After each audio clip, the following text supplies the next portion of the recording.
बिस्मिल्लाहिर्रहमानिर्रहीम। अस्सलाम वालेकुम मेंबर्स, व्यूअर्स, होप सब खैर खैरियत से होंगे। आज की वीडियो में जी डिस्कस कर लेते हैं कि जो फ्राइडे को क्लोजिंग आई 200 माइनस के साथ मार्केट की, तो क्या अब करेक्शन का फेज़ जो सा है वो ख़त्म हो गया है, बुलिश ट्रेंड कब स्टार्ट होगा और हम कौन सी स्ट्रेटजी जो सी है वो फॉलो करें तो उसमें हम ये है कि किसी किस्म के लॉस से बच सकते हैं फ़र्दर और अपने लॉस को रिकवर करके प्रॉफिट में जा सकते हैं इन वीक्स टू कम। और प्लस एक चीज़ जो काफ़ी ज़्यादा पैनिक क्रिएट कर रही है और बहुत से दोस्त उसके बारे में पूछ भी रहे थे, वो है टैली कि टैली जो एक फ्री फॉल की सिचुएशन में और लोअर लॉक्स लग रहे हैं, तो उसके बारे में भी डिस्कस कर लेते हैं कि क्योंकि र्यूमर्स आपको पता है मार्केट में जब डिप आती है तो फिर नए नए टारगेट्स बताने शुरू हो जाते हैं कि जी मार्केट अब 38,000 पे जाके रुकेगी, ये 40,000 का बैरियर भी ब्रेक कर देगी और वो डिफरेंट सिचुएशन शुरू हो जाती है। तो वो हमारी एक साइकी है, आपको पता है, जिसका फ़ायदा हमेशा बिग प्लेयर्स मार्केट में उठाते हैं। प्लस क्योंकि इस वक्त पिछले 2-3 साल से गवर्नमेंट उस तरह नहीं इन्वॉल्व मार्केट को सपोर्ट करने में या मार्केट को देखने में, वॉच करने में कि इसको किस तरह जो एक गवर्नमेंट फ़ंड होते हैं वो एक्टिव हो जाते हैं फ़ौरन किसी सिचुएशन में इस तरह की, तो वो नहीं है। तो इसलिए मार्केट बिग प्लेयर्स के हाथ में है और उसमें फिर ये है कि अच्छी खासी डिप आती है, फिर एकदम एक शार्प राइज़ आता है। तो उसमें अगर आप देखें तो आप मैनीफोल्ड कमा सकते हैं और at the same time manifold lose भी कर सकते हैं अगर आप अपनी स्ट्रेटजी को थोड़ा सा सही तरीके से मैनेज नहीं करेंगे। तो ये तमाम चीज़ें डिस्कस कर लेते हैं। उसमें देखें लास्ट वीक में जिस तरह मार्केट ने क्रैश किया, वो फिर एकदम न्यूज़ डिफरेंट आनी शुरू हो जाती हैं, नेगेटिव न्यूज़। उसमें कुछ अरेस्ट हुआ था एफआईए की तरफ से एक ग्रुप का, उनके पास भी एक्सपोजर होल्डिंग था, उनकी भी काफ़ी सेलिंग जो सी है आई। तो अल्टीमेटली लेकिन देखें, स्ट्रेटजी वही है जो मैं अपनी हर वीडियो में कहता था कि एटलीस्ट आप 20 to 25% कैश ज़रूर अपने पास फ्री कैश रखें। तो ये वीक ने हम सबको सिखाया होगा कि वो जो 25% कैश रखना होता है वो इस टाइम पे काम आता है। अदरवाइज़ जब मार्केट चल रही होता है तो बंदा कहता है यार मैं क्यों कैश रखूं, अगर यही चीज़ जो मैंने 10,000 बाय की अगर मैं 15,000 बाय करूंगा तो मुझे ज़्यादा प्रॉफिट होगा। तो ये कैश फ्री रखना तो यार मेरा नहीं ख्याल कि ये इस वक्त फ़ायदेमंद है। बट देखें, मार्केट बता के डाउन साइड पे नहीं आती, जब वो नीचे जाती है और इस तरह का एक स्लंप लेती है तो फिर वही जो फ्री कैश है जिनके पास होता है बैक एंड पे, वो बड़े पीस ऑफ माइंड के साथ बड़े हैप्पीली जो चीज़ 10 रुपये की होती है वो 5 रुपये पे बाय करते हैं और उसका फिर अच्छा खासा इमीडिएटली प्रॉफिट गेन करते हैं। तो ये चीज़ें बार बार स्टॉक मार्केट में होती हैं, बट अनफॉर्चुनेटली हम लोग बहुत ब्रेव हो जाते हैं जब कोई चीज़ बुल रन में होती है और हम एक ही स्टॉक जो कि 60 रुपये से शुरू होता है वो हम 90 पे जाके बड़ा हैप्पीली बाय कर लेते हैं। लेकिन वही स्टॉक जब दोबारा 70 पे आता है तो बजाय इसके कि हम उसको बाय करें, हम उसको वहाँ पे आके सेल करते हैं। तो ये साइकी का फ़ायदा बड़े प्लेयर उठाते हैं। तो देखें, इसमें 2-3 चीज़ें अब आप देखें कि जो करेक्शन है, अगर आप थोड़ा सा पीछे चले जाएं फर्स्ट क्वार्टर में, मार्च अप्रैल में आई थिंक जब सेनेट के इलेक्शन हुए थे, तो उसके बाद जब वो एक यूसुफ रज़ा गिलानी ने सीट विन कर ली थी, तो तब भी मार्केट ने एक डिप लिया था, आपको याद होगा। और वो उस फेज़ में मार्केट ने तकरीबन आई थिंक 3,000 के करीब जो सा था ना वो चीज़ों को डिप लिया और यही पैनिक सिचुएशन थी कि अब क्या होगा। बड़ी वो न्यूज़ पॉलिटिकल साइड पे भी आनी स्टार्ट हो जाती हैं सब कुछ। और उसके फर्दर थोड़े से बाद मार्केट सेटल डाउन की और फिर वही मार्केट दोबारा 49,000 को उसने टच किया। और मुझे याद है टीआरजी तकरीबन 150 के करीब था और वहाँ से वो गिरता हुआ आई थिंक 100 के करीब आ गया था। अटक रिफाइनरी भी इस तरह 170-180 के करीब आ गया था फ्राम 250 और 240। तो ये ऐसे ही शार्प डिक्लाइन हुआ था और उसके बाद आप देखें कि वही चीज़ें दोबारा रिकवर करके कहाँ पे गई थी। तो 2-3 चीज़ें अगर हम उस चीज़ को फॉलो नहीं करते, मैं हमेशा कहता हूँ कि कोई शेयर अच्छा बुरा नहीं होता, अच्छी प्राइस पे आप एंटर हों, हाई प्राइस पे कभी भी बाय ना करें। टैली को मैंने बाय करने के लिए आपको फ्रॉम 14 to 15 कहा और मैंने कहा ये 20 भी क्रॉस करेगा और 20 क्रॉस किया 25 भी करेगा, तो वहाँ पे प्रॉफिट टेकिंग थी। अब कुछ लोग जो 24-25 पे एंटर हुए हैं, अब उनके लिए प्रॉब्लम है। तो उसमें देखें, सबसे पहले तो मार्केट की तरफ आते हैं। मार्केट इंशाल्लाह ताला उसको आप होपफुली जो नेक्स्ट वीक आएगा, रोल ओवर वीक का ख़त्म हुआ, उसके बाद अब आपके फर्दर जो एंड ऑफ सितंबर के कुछ डेज़ हैं उसमें एक थोड़ा सा आप कह लें कि एक हल्का फुल्का डिप आ सकता है, बट आप जो नेक्स्ट वीक में उसमें आप रिकवरी इंशाल्लाह ताला देखेंगे। और उस रिकवरी में जिन लोगों ने फ्राइडे को बाई किया है अगर डिप पे चीज़ें, तो वो जब रिकवरी फेज में थोड़ा सा अपसाइड पे जाएं तो वहाँ पे प्रॉफिट टेकिंग करें। जब तक कि मार्केट एक बुलिश मोमेंटम सस्टेन नहीं करती, तो जो चीज़ें आप डिप पे ले रहे हैं और वो इमीडिएटली थोड़ा सा आपको प्लस दे रही हैं, तो उसको फ़ौरन प्रॉफिट टेकिंग करें और उस कैश को फिर सिक्योर कर लें फॉर फर्दर अपॉर्चुनिटी। तो उसमें क्या होगा कि जब तक मार्केट एक बुलिश ट्रेंड में जाएगी, तो ये छोटी छोटी ट्रेड्स करके आप जो उस पर प्रॉफिट गेन करेंगे वो आपको साथ थोड़ा सा आपको कॉन्फिडेंस देंगे, और आप जो बाकी तरफ से अभी चीज़ें थोड़ी सी स्टक हैं या अभी मूव नहीं कर रही, वो आपका जो कॉन्फिडेंस लेवल है शेक नहीं होने देगा। तो स्ट्रेटजी आपने ये रखनी है कि अभी अपने कैश को होल्ड रखें, जो एक आपने बाइंग की है फ्राइडे को, उसको आपने इस वीक में थोड़ी सी प्रॉफिट टेकिंग करनी है।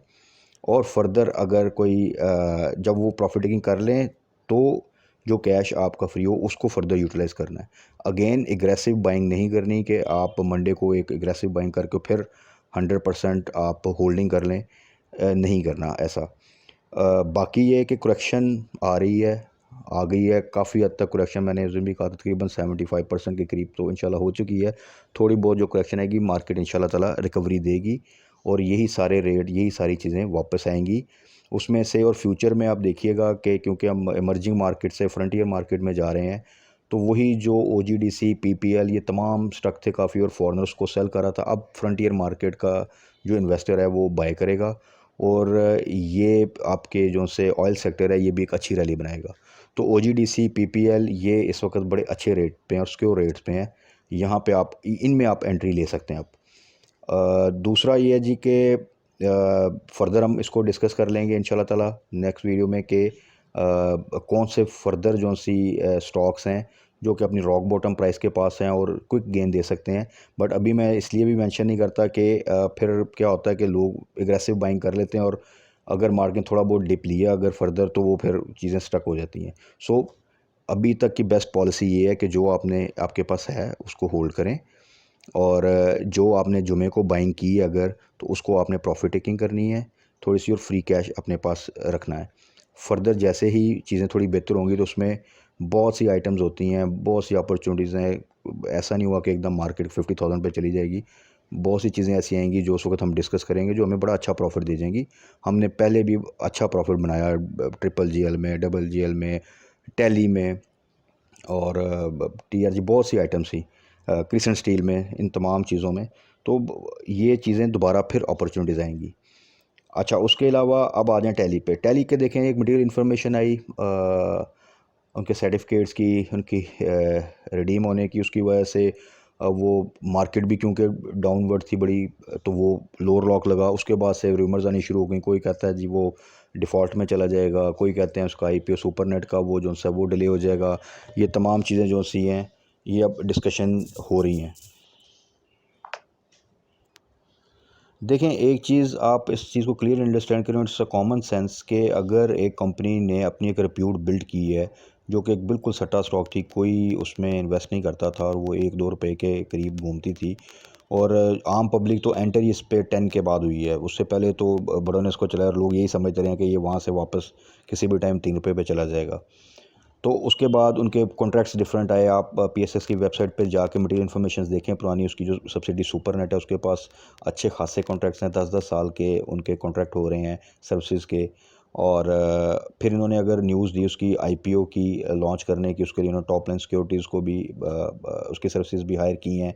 तो आप ये सोचें कि एक कंपनी जो अपनी एक रिप्यूट बिल्ड कर रही है और फर्दर आपको भी आइडिया होगा कि IPO की वजह से वो एक मिलियंस में पैसा इकट्ठा करेंगे, तो क्या वो इस अपॉर्चुनिटी को मिस कर देंगे और वो अब ये कंपनी डिफ़ॉल्ट चली जाएगी, और जो एक रिप्यूट बिल्ड की थी और जो IPO से उन्होंने फ्यूचर में इतना ज़्यादा ह्यूज अमाउंट ऑफ मनी इकट्ठा करना है, तो वो इस अपॉर्चुनिटी को भी लूज़ कर देंगे? तो ऐसा बिल्कुल भी नहीं है, मेरा नहीं ख्याल कोई भी ऐसी चीज़ हो सकती है। प्लस ये जो लेटर आया है ये PSX की तरफ से कुछ ऐसा एक्शन नहीं हुआ उनके लिए जिस पे पैनिक हो, ये लेटर उन्होंने ही PSX में भेजा है और ऐसी सिचुएशन पाकिस्तान में बड़ी दफ़ा होती हैं कि जब वो एक ऐसे ही लेटर कंपनी भेजती है जिसकी वजह से आम पब्लिक फ़ौरन पैनिक में आके माल छोड़ती है, और वही चीज़ जो सी आपको 20 रुपये में पब्लिक इन हुई होती है वो 15-14 रुपये पे वो आपसे बाय करेंगे, और उसके बाद एक क्लैरिफिकेशन का लेटर आएगा और उसके बाद ये फिर अपनी एक अपवर्ड मूवमेंट बनानी स्टार्ट कर देगा।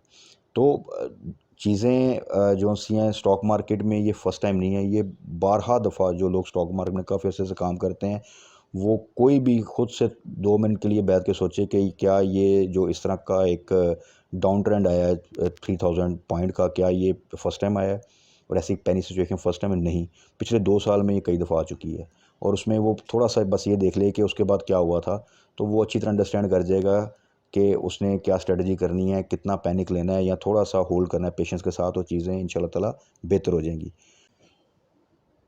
तो मार्केट इंशाल्लाह ताला नेक्स्ट वीक में रिकवरी देगी इंशाल्लाह ताला, और जो चीज़ें हमने अगर बाय की थी फ्राइडे वाले दिन, उसमें आप इमीडिएटली जो है वो प्रॉफिट टेकिंग करके कैश को गेन सिक्योर करें, और जो चीज़ें होल्ड पे हैं वो जैसे ही आपकी ब्रेक इवन से प्रॉफिट की तरफ जाएँ तो उसमें थोड़ी थोड़ी प्रॉफिट टेकिंग ज़रूर करें।